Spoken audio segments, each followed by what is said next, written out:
Bom dia, boa tarde, boa noite. Hoje nós falaremos sobre as características das bactérias. Abordaremos praticamente o reino Monera, falaremos um pouco sobre as suas características gerais, não abordaremos especificamente, mas a gente vai falar das características reprodutivas, as características da constituição bioquímica de cada um deles, mas abordaremos de uma forma bem ampla. O termo Monera, o termo reino Monera, já é uma classificação que se encontra obsoleta, uma vez que hoje nós já conseguimos separar este reino em dois domínios à parte. O domínio bactéria, que é formado pelas bactérias causadoras de doenças, pelas bactérias que a gente chama de bactérias atuais, tá? E o domínio árquea, que é formado pelas arqueobactérias, que são aquelas bactérias extremófilas, que vivem em locais extremos, que apresentam algumas características mais peculiares. Nós não vamos abordar as especificidades de cada domínio, falaremos das características mais abrangentes. Então, primeira coisa é a característica do reino Monera, que ele é formado, primeira coisa, por organismos unicelulares procariotos. Bom, primeira coisa, unicelular, formado por uma única célula. E o que é um procarioto? Procarioto é aquele organismo que não apresenta carioteca, ou seja, núcleo individualizado, além, é claro, de organelas membranosas. Então, quando a gente chama de procarioto, pró é aquele que veio antes da carioteca. Então, procarioto seria esses organismos que vieram antes de possuir carioteca nas outras células. Dentre eles, nós vamos separar isso, a gente vai estudar basicamente dois grupos. As bactérias e as cianobactérias. A gente vai abordar isso dessas duas formas, bactérias e cianobactérias. De um modo geral, ambos os grupos apresentam de 0,5 a 1 micrômetro, dependendo da espécie. O tempo de divisão, em média, é de 20 minutos, mas é claro que pode haver variações. Você tem uma reprodução, um processo de divisão, processo de meiose, relativamente muito rápido. Quando a gente compara com um mamífero, por exemplo, a grande maioria das nossas células trabalha aí em 13 a 24 horas para realizar um processo de mitose. É claro que eles são muito mais simples, o que facilita, é óbvio, o processo de mitose. Com relação à estrutura bacteriana, as bactérias vão apresentar, claro, membrana. Essa membrana é uma membrana plasmática que envolve toda a estrutura. Lá dentro vai ter um citoplasma e dentro desse citoplasma nós vamos ter o DNA. Esse DNA vai estar disperso lá dentro, é um DNA circular, que é uma das características das bactérias, apresentar um DNA circular. É um DNA circular que vai estar disperso, além de pequenos discos de DNA, outros DNA soltos, chamados de plasmídios. Esses plasmídios conferem um upgrade dentro da bactéria. É quase como se fosse um plus ali dentro da bactéria. Muitos deles conferem resistência, outros vão conferir o aparecimento de pelos, como o pelo sexual e etc. Que organela essa estrutura vai ter? A única organela presente nos procariotos é o ribossomo, e mesmo assim, para alguns pesquisadores, o ribossomo não é nem considerado uma organela, seria uma molécula que sintetiza a proteína, mas que seja, nós trabalharemos como uma organela não membranosa. Por fora da membrana, nós teremos uma parede celular constituída de um material chamado de peptídeo-glicano. O peptídeo-glicano é um peptídeo associado a açúcares que formam a parede externa das bactérias, que ajuda a conferir, tá, resistência à bactéria, além, é claro, de auxiliar na entrada e saída de substâncias, coordenando esse processo. Algumas bactérias apresentam ainda uma estrutura de açúcar por fora, chamada de cápsula, que ajuda a bactéria a conferir certa resistência ao ambiente. Tá? Não é todas as bactérias que vão apresentar a cápsula, que está aqui, ó. Não são todas.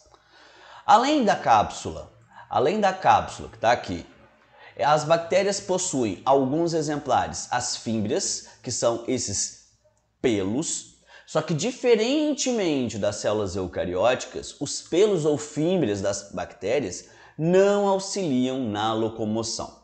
Eles estão mais relacionados à fixação da bactéria nas superfícies e também nas células hospedeiras.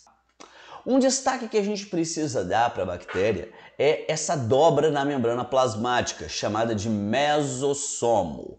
O mesossomo, essa dobrinha, é o local onde as bactérias aeróbicas realizarão o processo de respiração.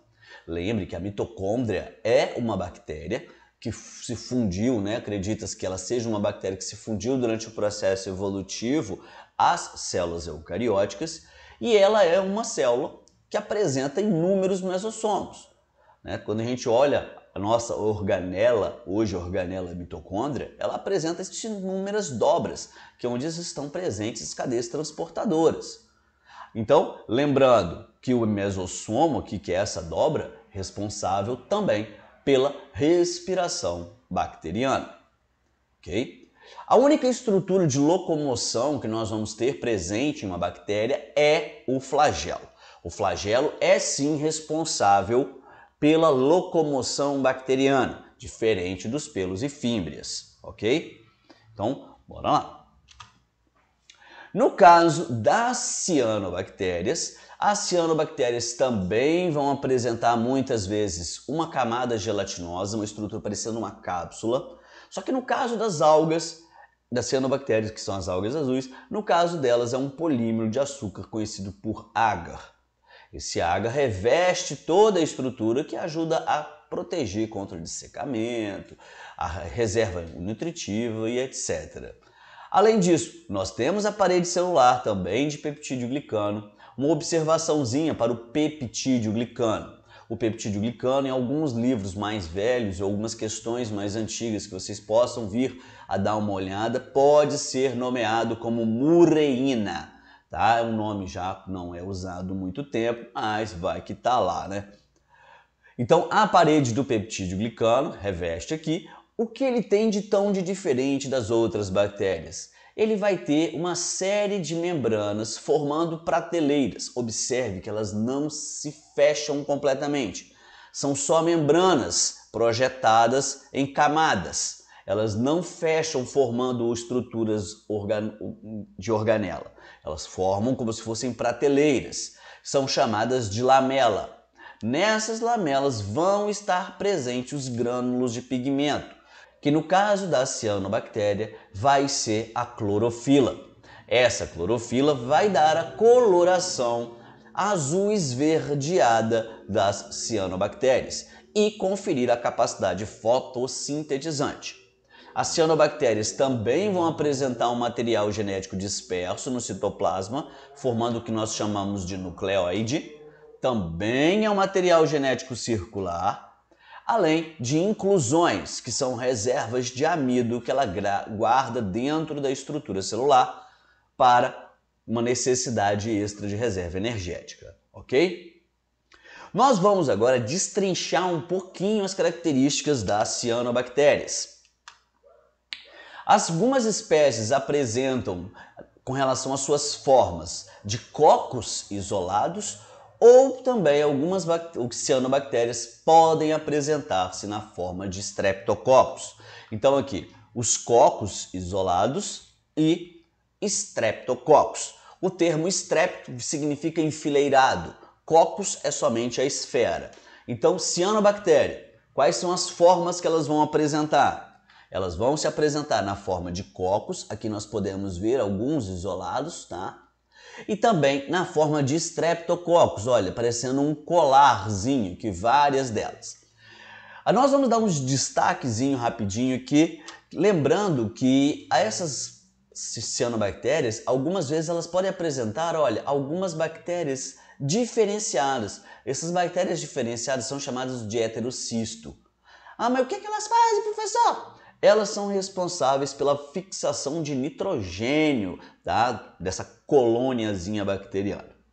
Então, com relação à nutrição e à respiração das cianobactérias, As cianobactérias, a gente já sabe, elas são unicelulares e por serem clorofiladas, elas são autótrofas.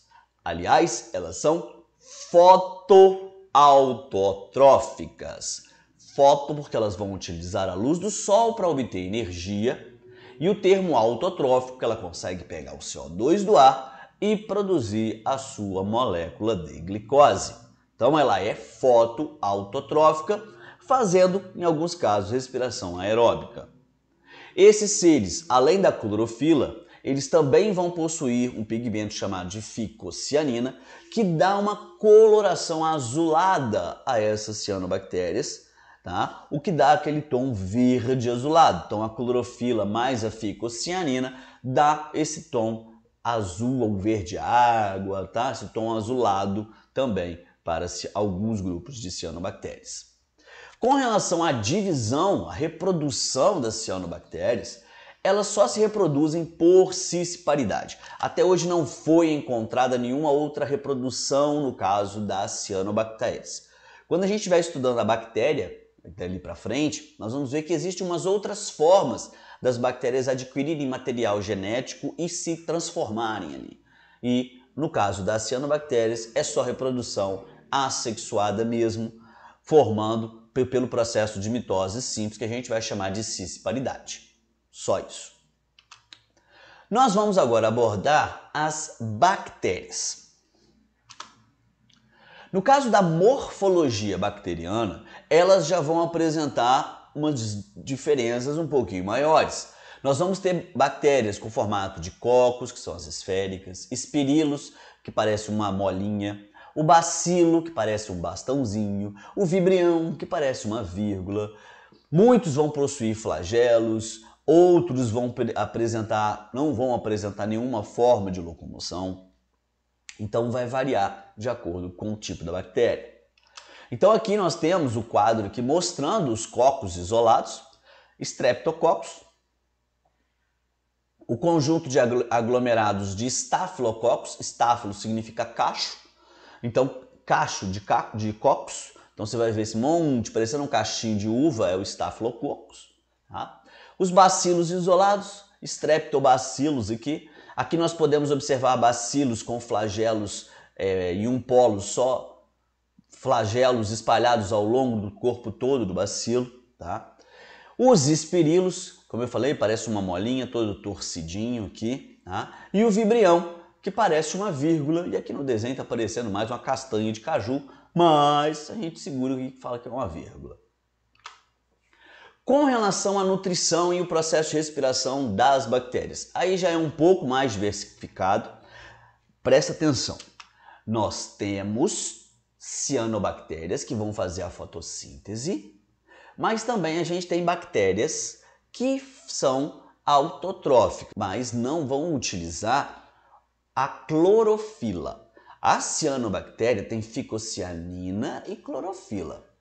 As bactérias fotossintetizantes, elas têm uma outra clorofila, chama de bacterioclorofila, e o processo de fotossíntese é um pouquinho diferente. Por quê? Essas bactérias autotróficas, fotoautotróficas aqui, elas vão pegar o CO2 do ar, a luz, só que ao invés de usar a molécula de água, elas usam a molécula de ácido sulfídrico.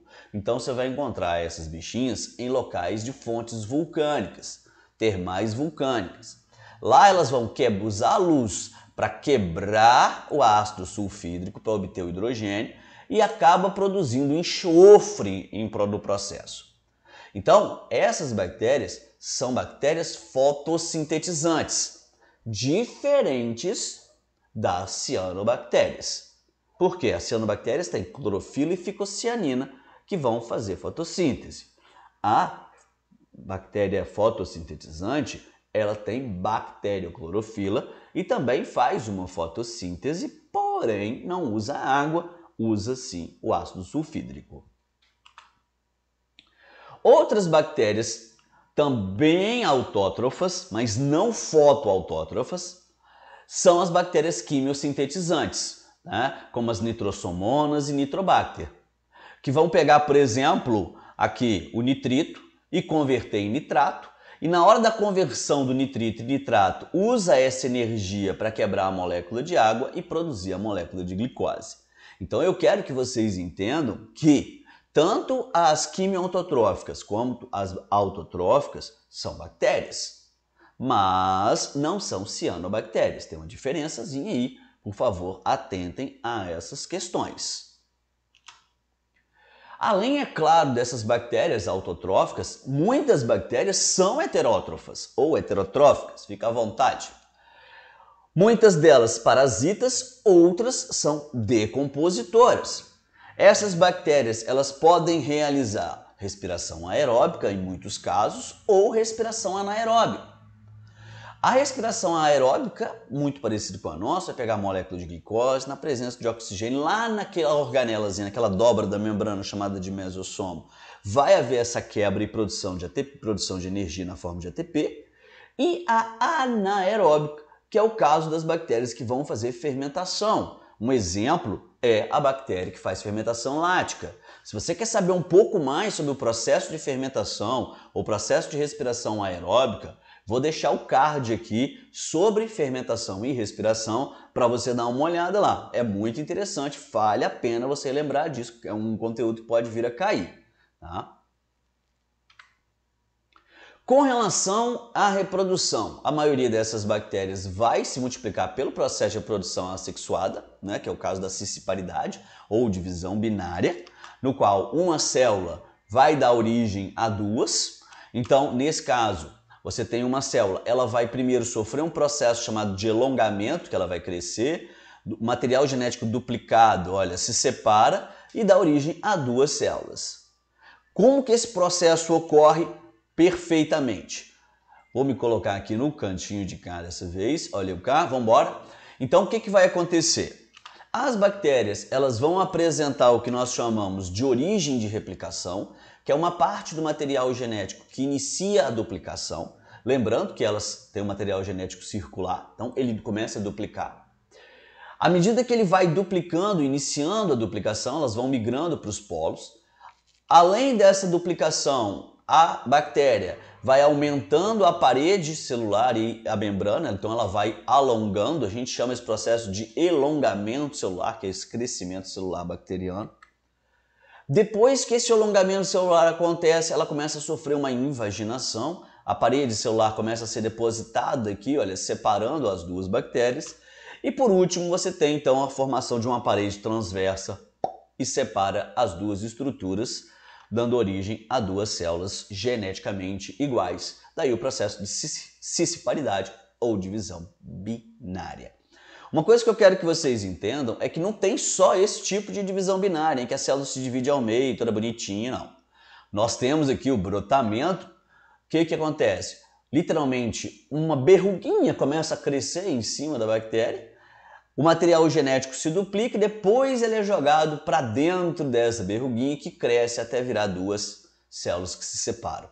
Outra forma é a fragmentação, o material genético se duplica, triplica, quadruplica lá dentro, e as células alongam até o tamanho máximo que ela puder e depois se separa em diferentes partes. E por último, a formação de exósporos. Essas bactérias, então, elas vão multiplicando o seu material genético e colocando dentro de pequenas cápsulas de peptídeo glicano, e essas cápsulas de peptídeo glicano se soltam do Streptomyces, principalmente quando o ambiente está desfavorável à vida.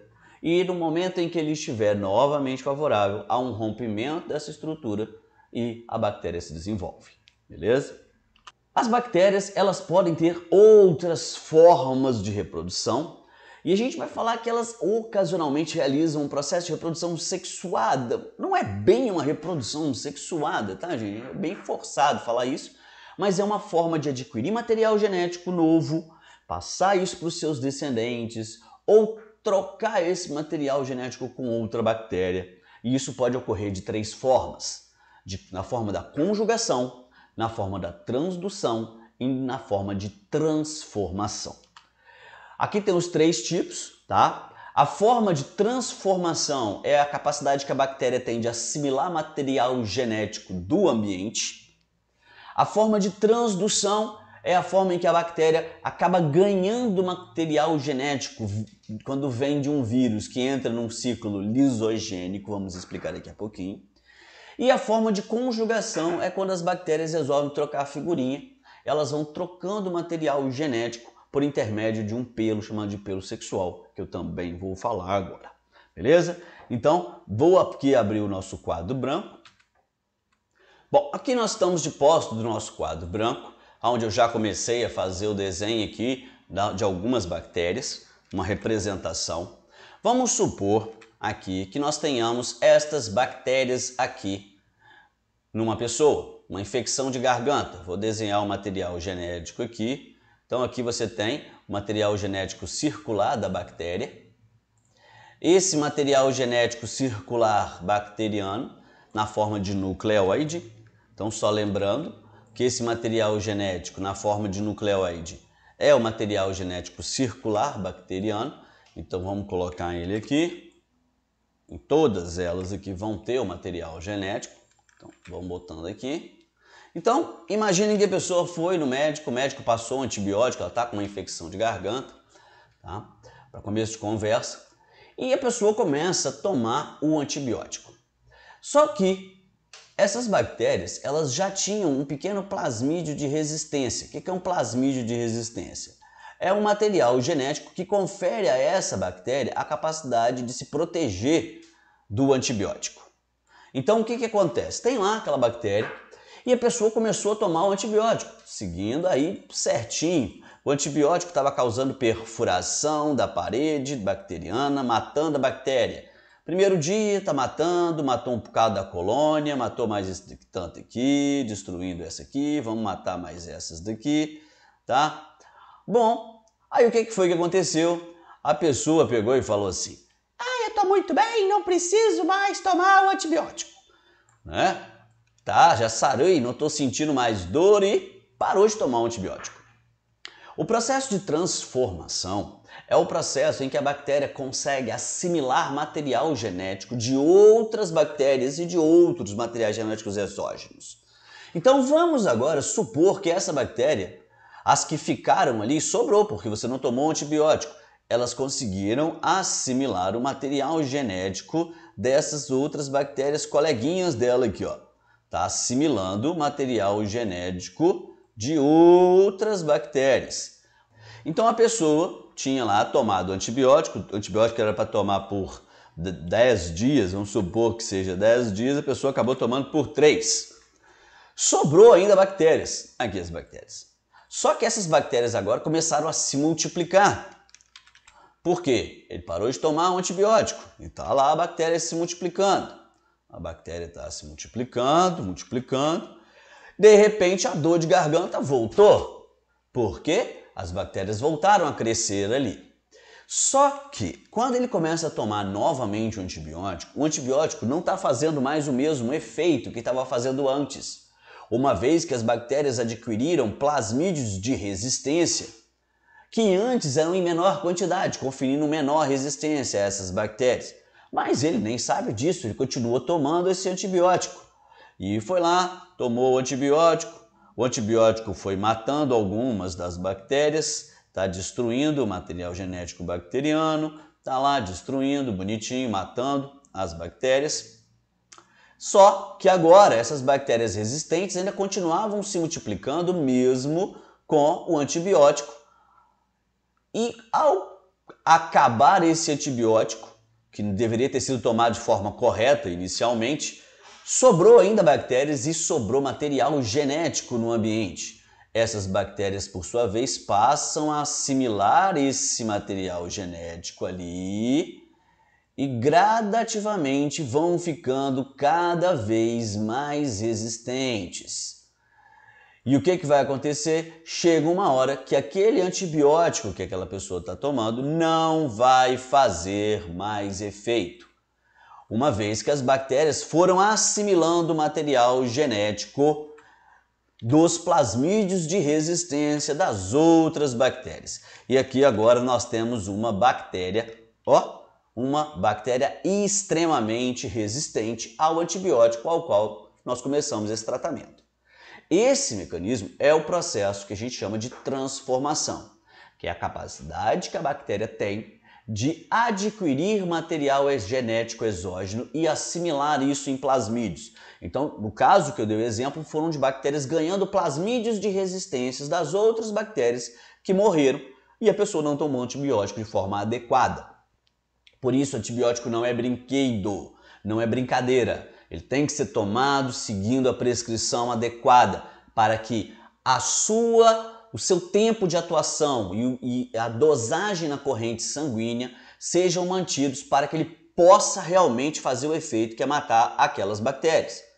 No caso o exemplo que eu coloquei, em que a pessoa deixa de tomar, as bactérias voltam a se multiplicar, absorvendo material genético de outras bactérias que também já tinham o plasmídio de resistência e vão ficando cada vez mais resistentes.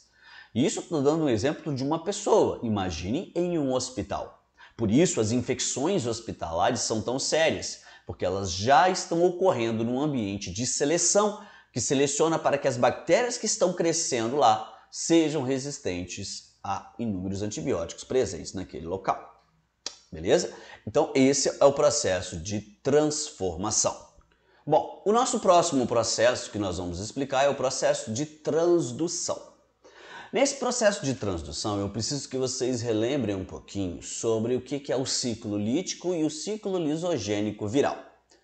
Uma coisa que acontece é o que? Os vírus, eles têm a capacidade, alguns vírus, como o caso do bacteriófago, eles têm a capacidade de infectar bactérias. Então imagine que tem um vírus ali, vou ampliar um pouco essa bactéria aqui para facilitar, vamos botar ela aqui maiorzinha, tá? Imagina aqui um vírus do bacteriófago, esse vírus do bacteriófago foi lá e pousou aqui na bactéria e ele inoculou o material genético viral. Vamos pegar o material genético viral aqui e ele colocou este material genético viral para dentro da bactéria. Nesse momento, ele vai ligar o material genético viral ao material genético bacteriano. E, a partir daí, esse material genético bacteriano vai, então, copiar o vírus, tá? Como assim? Ele vai, então, dar origem a inúmeros vírus, fazendo replicações desse vírus. Então, ele começa a copiar e produzir inúmeros vírus dentro da célula bacteriana. Ao induzir a produção desses inúmeros vírus ali dentro, a bactéria vai se enchendo de vírus até então romper. Quando essa bactéria romper, ela vai liberar estes vírus para fora da célula e vão causar infecções virais em outras bactérias. A gente fala que o vírus, nesse processo, ele está executando um processo chamado de ciclo lítico, que é a fase em que ele entra na bactéria, domina o material genético bacteriano e usa esse material genético para produzir novos vírus. Então é o ciclo lítico. Porém, muitos vírus podem entrar numa fase que a gente chama de ciclo lisogênico. O que é o ciclo lisogênico? O ciclo lisogênico, o vírus, vamos pegar o bichinho aqui e vamos dar uma diminuída nele para facilitar, ele pousa aqui e ao inocular o material genético dele na bactéria, ao inocular o material genético viral, deixa eu só aumentar aqui, ao inocular o material genético viral na bactéria, esse vírus então entra numa fase chamada de ciclo lisogênico. O que é o ciclo lisogênico? O material genético viral fica inativo. O que significa isso? Ele não vai causar nenhum prejuízo a esta bactéria. E esta bactéria vai se multiplicar normalmente e vai levar embora o material genético viral. Oh, mas isso aí, qual que é o ganho desse para a bactéria? O que acontece? Quando um vírus sai de uma outra bactéria, ele pode carregar um pedacinho de informação genética da bactéria anterior, ou de até um outro ser vivo anterior. E ao infectar essa bactéria e ficar ali permanentemente, essa bactéria aqui passa a herdar esta informação viral. E ela pode, inclusive, ativar os genes que estão aqui. Pode haver um ganho evolutivo? Pode. Vai sempre haver um ganho evolutivo? Não necessariamente. Mas observe que essa bactéria ganhou um material genético, todos e os seus descendentes também estão ganhando um material genético exógeno, e esse material genético exógeno vai ficando por aqui. Pode ser uma informação que venha conferir resistência a essa bactéria? Pode sim, mas não é sempre que isso acontece, tá? Mas essa é uma forma também de receber o material genético. A gente chama esse mecanismo de transdução, beleza? Bom, a nossa última forma de reprodução bacteriana que nós vamos abordar aqui é o pelo sexual. O que significa isso daí? Algumas bactérias apresentam um material genético, um plasmídio, chamado de plasmídio sexual. Esse plasmídio sexual confere à bactéria a capacidade de sintetizar um pelinho, e esse pelo é basicamente, literalmente, um canudinho. E esse canudinho permite que a bactéria possa transferir plasmídio. O que é o plasmídio? Material genético bacteriano, tá? É o material genético bacteriano. Então, permite que a bactéria possa transferir esse material genético. Como assim, professor? Não entendi. Bom, o plasmídio sexual, que está aqui em vermelho, induz a síntese desse canudinho, que é o pelo sexual. Essas bactérias, elas são atraídas por bactérias que não têm o pelo sexual. Ao se conjugarem, que é ligar-se uma à outra por intermédio desse canudinho, a bactéria que a gente chama que tem o plasmídio sexual, ela passa a ser chamada de bactéria doadora. Ela tem a capacidade de doar cópias de material genético. E essas cópias pode ser cópia do plasmídio, pode ser que um plasmídio de resistência ou um outro plasmídio qualquer. Ou até mesmo do pelo sexual. Vamos supor que ela vai conferir um pelo sexual. O que vai acontecer? Quando ela transferir esse plasmídio para a coleguinha, ela foi lá e transferiu o plasmídio para a coleguinha, essa bactéria, após o processo de conjugação, essa bactéria aqui, então, passa a produzir também um pelo sexual e, a partir de agora, esta bactéria, ela também passa a ser uma bactéria doadora, tá? Essa é a forma mais sexuada que nós temos de reprodução bacteriana, ok? Então, quais são as 3 formas de reprodução bacteriana? Transformação, transdução e conjugação. A transformação, a bactéria assimila material genético exógeno de uma bactéria morta, que esse material genético foi perdido ali, é que eu expliquei do uso do antibiótico. A transdução acontece quando um vírus faz o ciclo lisogênico, ele permanece inativo, recebendo o material genético. E a conjugação, a bactéria que possui o pelo sexual e o plasmídio sexual, por sua vez, doa algum material genético para a bactéria receptora, e essa bactéria receptora passa a ter um ganho de material genético. Então essas são as 3 formas de reprodução bacteriana que nós vamos ter. As 3 principais que vai cair no Enem, vai cair no vestibular, vai ser isso. Bom, meus caros, sobre características gerais da bactéria, era isso que a gente tinha para tratar com vocês. Espero que a aula tenha sido produtiva, espero que vocês tenham entendido os mecanismos de reprodução bacteriana, as características mais básicas da bactéria. Tá? Qualquer dúvida que vocês tiverem, pode deixar aí nos comentários que eu posso tentar responder para vocês o mais rápido possível. Se vocês querem saber mais sobre algum assunto, pode também deixar nos comentários que a gente pode produzir uma aula específica para esse tipo de assunto, beleza? Um forte abraço para vocês, deixem um like, se inscrevam no canal aí e comentem caso vocês tenham gostado da nossa aula. Um forte abraço, fui!